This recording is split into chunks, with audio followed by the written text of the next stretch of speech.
മറച്ചുവെച്ച cover. തിരക്കേറിയ ഒരു നഗരത്തിൽ ആരോൺ എന്ന യുവാവ് ഒരു നിർമ്മാണ കമ്പനിയിൽ അസിസ്റ്റന്റായി ജോലി ചെയ്തിരുന്നു. ശാന്തതയ്ക്കും കൃത്യനിഷ്ഠയ്ക്കും കഠിനാധ്വാനത്തിനും അവൻ പേര് കേട്ടവനായിരുന്നു.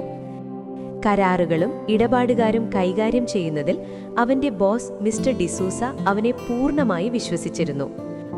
ഒരു ഉച്ചതിരിഞ്ഞ് ഒരു പ്രധാന കരാർ ഒരു ക്ലയന്റിന് കൈമാറാൻ ആരോണിനോട് ആവശ്യപ്പെട്ടു. അവനവിടെ എത്തിയപ്പോൾ ക്ലയന്റ് പുഞ്ചിരിച്ചുകൊണ്ട് മെല്ലെ പറഞ്ഞു, "ആരോൺ, ഈ കരാർ ഞങ്ങളുടെ കമ്പനിക്ക് ലഭിക്കുമെന്ന് നീ ഉറപ്പാക്കിയാൽ നിനക്കായി പ്രത്യേകമായ ഒരു സമ്മാനമുണ്ട്." അയാൾ മേശപ്പുറത്തുകൂടി പണം നിറഞ്ഞ ഒരു കവർ അവനിലേക്ക് നീക്കി. ആരോൺ സ്തബ്ധനായി. അടച്ചു തീർക്കാനുള്ള ബില്ലുകൾ, അമ്മയുടെ മരുന്നുകൾ, തന്റെ ആവശ്യങ്ങൾ എന്നിവയെക്കുറിച്ച് അവൻ ചിന്തിച്ചു. ഒരു നിമിഷം ഇതൊരു എളുപ്പവഴിയാണെന്ന് അവന് തോന്നി. പക്ഷെ അപ്പോൾ പള്ളിയിൽ നിന്ന് കേട്ട ഒരു വചനം അവന്റെ ഓർമ്മയിൽ വന്നു.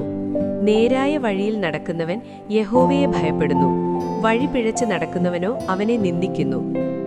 ഒരു ദീർഘശ്വാസം എടുത്തുകൊണ്ട് ആരോൺ ആ കവർ തിരികെ നൽകി പറഞ്ഞു, "എനിക്കിത് സ്വീകരിക്കാൻ കഴിയില്ല. ദൈവത്തിന്റെ മുൻപിൽ ശരിയായത് ചെയ്യാൻ ഞാൻ ആഗ്രഹിക്കുന്നു." ആ മനുഷ്യൻ അസംതൃപ്തിയോടെ പിറുപിറുത്തു, "നീ ഇതിൽ ഖേദിക്കും." ഭാവിയിൽ എന്ത് സംഭവിക്കുമെന്നറിയാതെ ആരോൺ അവിടെ നിന്നും ഇറങ്ങി.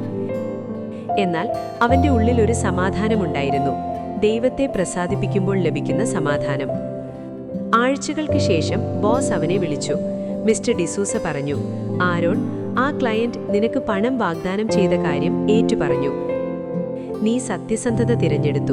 എനിക്ക് നിന്നിൽ അഭിമാനമുണ്ട്. നിന്നെ പ്രോജക്ട് സൂപ്പർവൈസറായി സ്ഥാനക്കയറ്റം നൽകുന്നു." ആരോൺ പുഞ്ചിരിച്ചു. തന്നെ ബഹുമാനിക്കുന്നവരെ ദൈവം ബഹുമാനിക്കുന്നുവെന്ന് അവൻ മനസ്സിലാക്കി. ഗുണപാഠം: സത്യസന്ധത എന്നത് വെറുതെ ശരിയായ കാര്യം ചെയ്യുക മാത്രമല്ല, നാം ദൈവത്തെ എത്രത്തോളം ഭയപ്പെടുകയും ബഹുമാനിക്കുകയും ചെയ്യുന്നു എന്നതിന്റെ തെളിവാണ്.